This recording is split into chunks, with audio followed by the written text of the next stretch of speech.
Neki susreti nas promijene na trenutak, dok nas drugi promijene za cijeli život.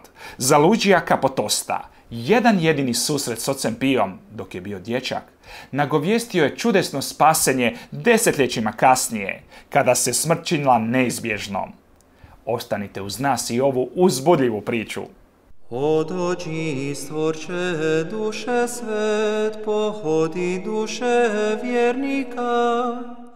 Hvaljen Isus i Marija, ovo je kanal Stopama Padre Pija i hvala vam što ste ovdje. U našim videima čućete više o životu tog svetog kapucina, a ako vam se sviđaju, lajkajte ih, podijelite i pretplatite se na kanal. Kliknite i zvono podsjetnika. Današnja priča dolazi iz knjige Nevjerojatna čuda Padre Pija i priče iza njih, autora Franka M. Rege. U svjedočanstvu slušamo o čovjeku po imenu Luigi Capatosto, čiji je život zauvijek obilježio otac Pio. Prvo kao 9-godišnjem šavljivđiji, a kasnije kao vozaču kamiona nekoliko sekundi prije smrti. Ali krenimo od početka. Godine 1939. kada je Luigi imao samo 9 godina, živio je u kući na cesti koja je vodila ravno do samostana u San Giovanni Rotondo. Jednoga dana blizu samostana neslano se našalio sa svojim najboljim prijateljem. Ukrao je dječakov ruksak u kojem je bio ručak namijenjen njegovom ocu na poslu. Baš kad ga je Luigi htio otvoriti, pogledao je gore i ugledao fratra kako dolazi preko brda. Luigi, u strahu da je njegov zločin otkriven, pokušao je pobjeći, ali se spotaknuo i pao na rub neravne i neasfaltirane ceste. Ogrebao je koljeno i dok mu je krv tekla niz nogu, vidio je da mu se fratar približava. Uhvatila ga je panika. Bio je siguran da je fratar sve vidio i da će ga prijaviti policiji. Čuo je da je nedavno dječak njegovih godina razbio prozor i da su on i njegovi roditelji pozvani u policijsku postaju. No umjesto toga, na njegovo iznenađenje, fratar pun suosjećanja prišao mu je pomoći. Nježnim, ljubaznim glasom pitao je što se dogodilo.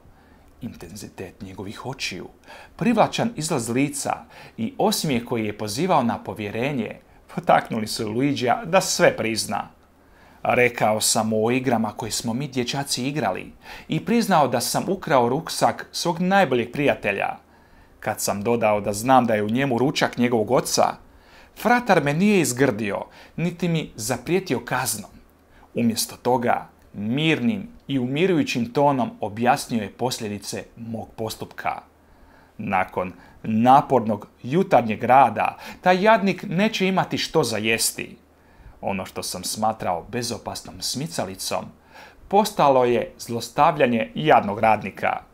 Dok se Luigi uspravljao, primijetio je da su fratrove ruke omotane krpom.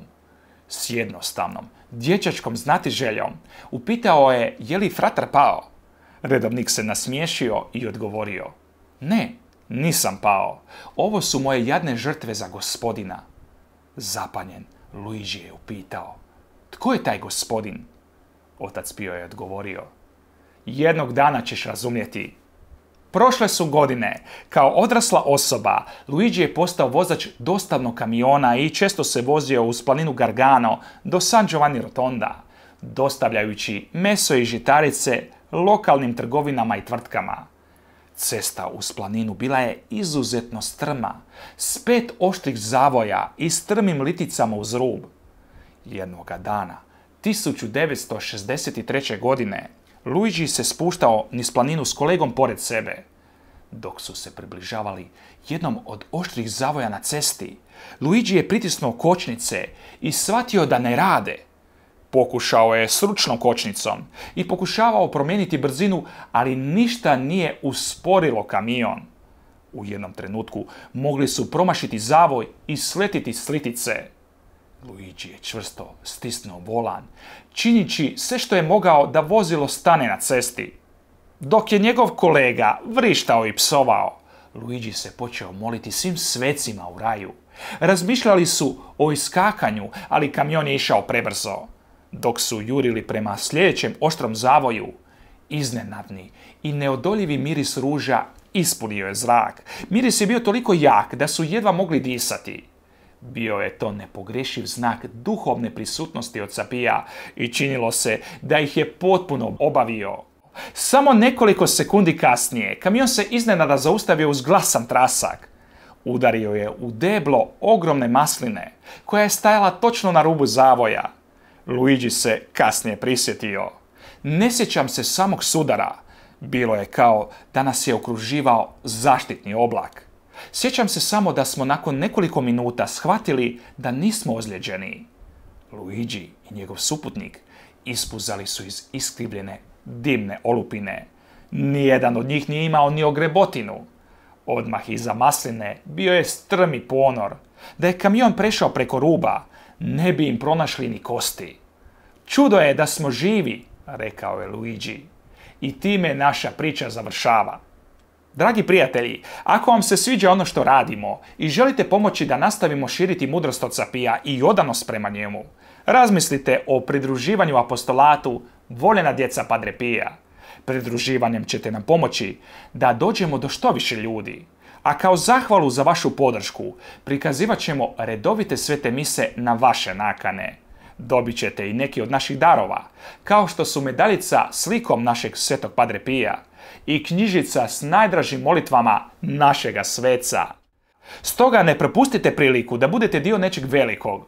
Kliknite na poveznicu u opisu ispod videa kako biste saznali više i krenuli na ovo putovanje s nama. Bog vas blagoslovio. Vidimo se u sljedećem videu.